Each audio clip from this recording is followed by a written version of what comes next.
Unfortunately, after debating the report yesterday, I just received the report 1 hour ago. 1 hour ago, when I'm receiving the report, another 1 hour an impeachment is tabled before the report was even brought to me.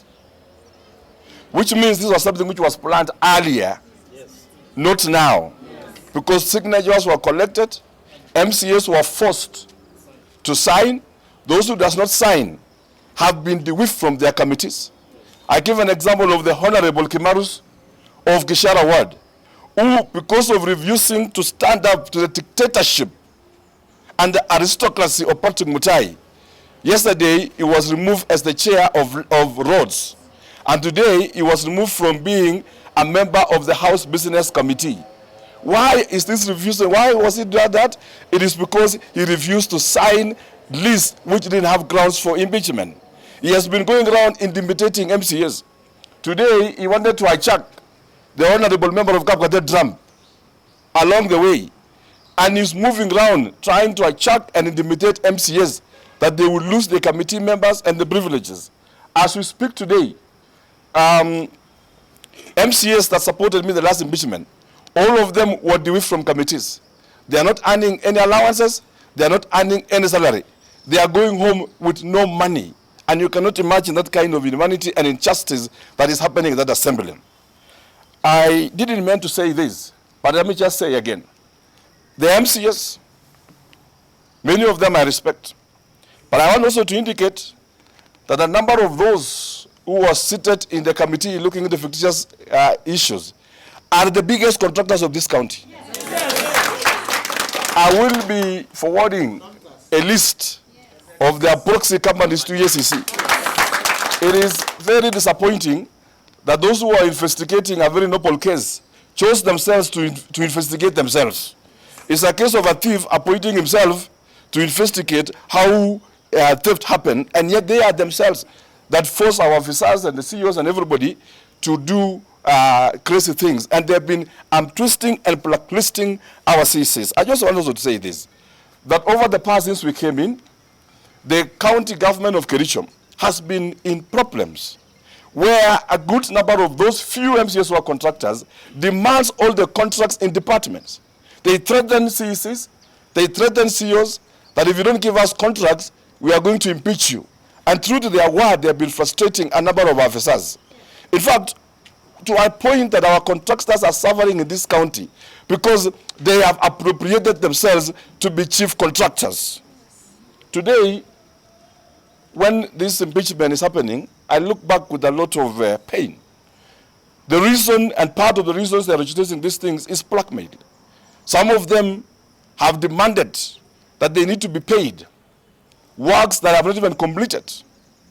And we will be citing examples of those words as I'll be forwarding the list of them. Some of them were former friends. They were former friends that helped me even during the last impeachment. But because we cannot meet some of the unreasonable demands of making payments anyhowly, I have opted to go the route of impeachment in order to make the governor to be blackmailed and suppress officers. And some of them are aspiring to be MPs and senators, and they want to use blackmail to fund their campaigns. I want to say that the resources of the people of Kericho will not be used and are available for you to use in your campaigns. Let us choose service over sabotage. Let us choose Kericho.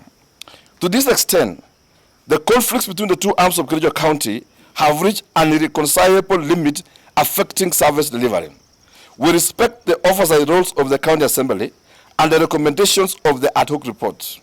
I therefore officially invite the residents of Kericho County to consider and pursue a constitutional petition for the dissolution of a county government under Article 192 of the Constitution of Kenya.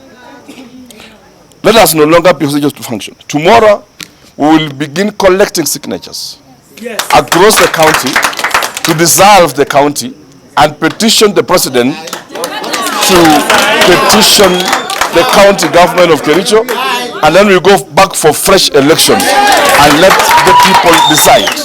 We will not continue like this. We will not be hostage. And so tomorrow we'll kick off the process of collecting signatures to dissolve Kericho County.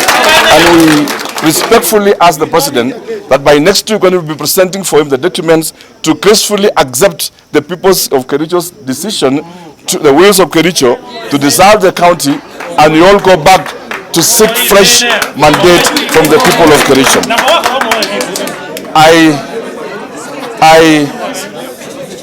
I commit.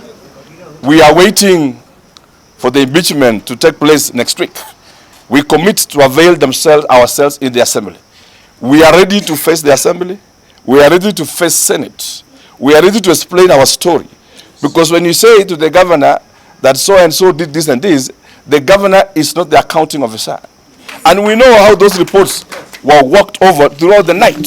How money was changing hands. How even reports committees in the assembly were being asked to change reports so that they can meet this kind of vendetta that the speaker is striving. And to my good friend, engineer Fred Kirui, you were a mistake that I selected as a deputy governor. It's something I don't want the people of Kericho to carry the burden. But let it be known that he has never stepped these offices for the last 3 years. He only appears here when he wants to blow scandals. The office of the governor is one. It is the office of the governor is the governor and the deputy governor. And if you are saying that the governor is a thief, then the deputy governor is also a thief. And that is why for this reason we are saying the way to go is to dissolve this county and you go back to fresh elections. I just want to say this, and this is my last message to Governor Kimutai. Imitated the MCAs and you are trying to remove them and suspending them because you know you don't have numbers for impeachment. The last time we were 16. Today we have more than 20 MCAs standing with their governor. And because you have sensed defeat and you have sensed that you will not move forward, I just want to ask you for 2 things. Stop moving houses of MCAs in the night. Stop texting them and actually intimidating them.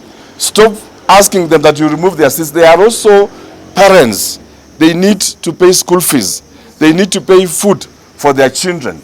And kindly let us allow the due process to take place. I also hear that you say that utachasia kura, the way you want to chasia. Let me give you this warning early enough, my brother.